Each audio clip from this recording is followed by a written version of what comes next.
વાવ તાલુકાના માડકા ગામના અરલ નામના ખેતરોમાં રહેણાંક મકાનમાં વરસાદી પાણી ભરાતા ઉચ્ચ કક્ષાએ રજૂઆત કરવામાં આવી। વરસાદી પાણીને લઈને મોટો રોગચાળો ફાટવાની ભીતિ। પદાધિકારીઓ અને અધિકારીઓને વારંવાર રજૂઆત કરવા છતાં ઠેર ને ઠેર। ચૂંટણીના સમયે ડોક્યું કાઢતા પદાધિકારીઓને 2027માં ભારે પડશે ખેડૂતો। બનાસકાંઠા જિલ્લાના ભાભર વાવ વિધાનસભાના ધારાસભ્ય તેમજ સાંસદ સભ્ય કે પછી સરપંચની ચૂંટણી આવે ત્યારે વાવના ગામડાઓમાં જીતવા માટે ખેતરે ખેતરે ફરીને ખેડૂતોને મોટા વચનો આપતા હોય છે અને ભોળી પ્રજાને ભોળવીને ચૂંટાઈ ગયા પછી તું કોણ અને હું કોણ કોઈ નેતા કે પછી અધિકારીઓ ખેડૂતોની વેદના સાંભળતા નથી। વાત કરીએ તો અંતરિયાળ અને આંતરરાષ્ટ્રીય વાવ તાલુકાના માડકા ગામ આવેલ છે। એ ગામના ખેડૂતોની 1200 એકર જમીનમાં પાણી ભરાઈ રહ્યું છે।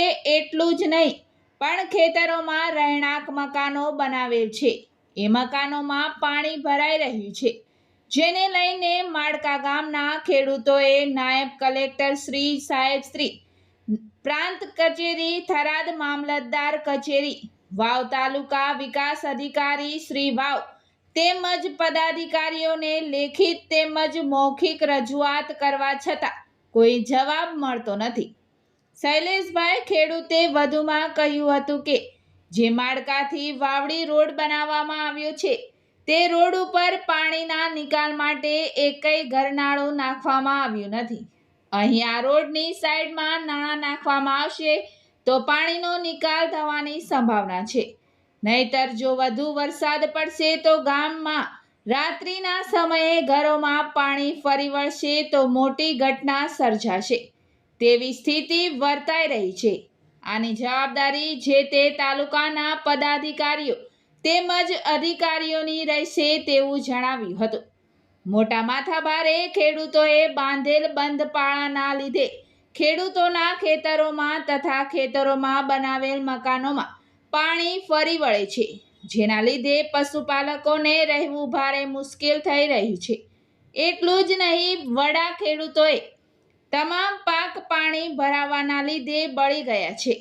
વધુમાં કહ્યું કે જે 5 જણા રાજકીય વગ ધરાવતા માથાભારે ખેડૂતો છે એમને કહેવા જઈએ કે તમારા ખેતરોમાં બંધ પાળા બાંધેલ છે તેને તોડી નાખો તો આ પાણીનો નિકાલ થઈ જાય એમ છે, પણ એ લોકો માથાભારે અહીં અત્યારે બધા ખેડૂતોને મોટું નુકસાન થઈ રહ્યું છે, જ્યારે જે તે ઉપરના અધિકારીઓ તેમજ પદાધિકારીઓ જાતે આવીને તપાસ કરશે તો આ ખેડૂતોને કાયમી માટે વરસાદી પાણીનો પ્રશ્ન હલ થઈ શકે તેમ છે। નામ સોલંકી શૈલેષભાઈ રૂપજીભાઈ। હું ખાલી ફક્ત મીડિયાના માધ્યમથી એટલું કહેવા માંગુ છું કે જે માથાભારે માણસો છે એ બંધપાળા બાંધીને બેઠા છે અને અહીંયા જે વાવડીથી માડકા રોડ છે નવીન બનેલો, એ રોડને ક્યાંય ઘરનાળા મૂકવામાં નથી આવ્યા કે ક્યાંય ગટર લાઈનો માણસો બોરી નાખી છે, પાણીનો નિકાલ નથી, માટે પાણીના નિકાલ માટે અમે આ મીડિયાના માધ્યમથી અમને ન્યાય મળે તેવી રજૂઆત કરી। આ તો 1200 એકરમાંથી નીકળે છે। 1200 એકરમાંથી પાણી નીકળે છે અને અમુક જગ્યા તમે જે પાળા બાંધીની બાબત કરી એટલે કેટલી જગ્યાથી પાળા બંધાયેલા છે જેનું પાણી આવે છે? ત્યાં પૂર્વ દિશાની અંદર જે 405 એકર જમીન છે એ બાજુ બધું પાણી આ બાજુ જ વાળી દીધું છે, એમણે બધા બંધા બાંધી રાખ્યા છે। એ બંધાને કદાચ કામ કરવામાં આવે તો પાણીનો નિકાલ થાય એમ? હા સાહેબ, કાયમી નિકાલ થઈ જાય એમ છે। પાણી તો બંને બાજુ નીકળતું હતું, એ બાજુ વધારે નીકળતું હતું, અહીંયા થોડું નીકળતું, અહીં કાચો રસ્તો હતો, રસ્તે નીકળી જતું તો કોઈના ખેતરોમાં પાણી પડતું નતું। કોણ છે માથાભારે માણસો?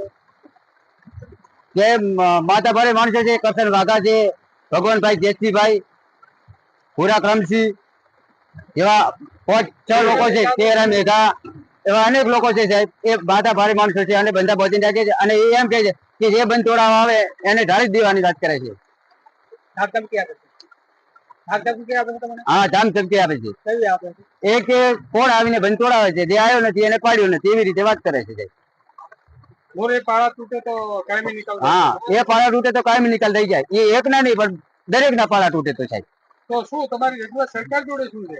અમારી રજૂઆત સરકાર જોડે એ છે કે એ બાજલા બંધપાળા તૂટે અને અહીંયા પાણીનો નિકાલ કરી આપે રસ્તાનો.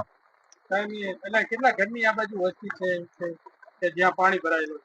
અહીંયા તો તમામે તમે આથી કરીને શેખ ગામ સુધીના તમામ લોકોના ખેતરોમાં પાણી છે. અત્યારે એમને રહેવાનું તો ઠીક, પણ ઢોરા ક્યાંય નથી ઉભા રહી કે જેને ઘાસચારો નાખવાની તકલીફ છે સાહેબ. પશુઓને ઘાસચારા માટે પલળી ગયેલો છે. હા પાણી માટે. હા પાણીમાંથી. ક્યાં ક્યાં રજૂઆત કરેલી? અમે નાયબ કલેક્ટર શ્રીને આવેદન પત્ર આપ્યું છે, મામલતદારને આપ્યું છે, નાયબ પીડી સાહેબને આપ્યું છે અને ગ્રામ પંચાયતમાં તલાટી કમ મંત્રીને આપ્યું છે. શું નામ આપનું? મારું નામ સોલંકી શૈલેષભાઈ રૂપજીભાઈ, ગામ? ગામ માળકા, તાલુકો વાવ.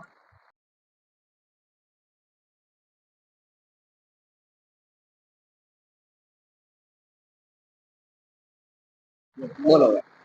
અમારે શૈલેષભાઈએ વાત કરી એ સાચી વાત છે, ખોટી વાત નથી. અમારા ખેતરમાં પાણી ભરાઈ ગયું છે. અત્યારે ઢોરણને રહેવાનું, માલને અમારે પોતાને કોઈ નથી, ખડ વાઢી નાખવાનું નથી અમારે છે અહીંયા.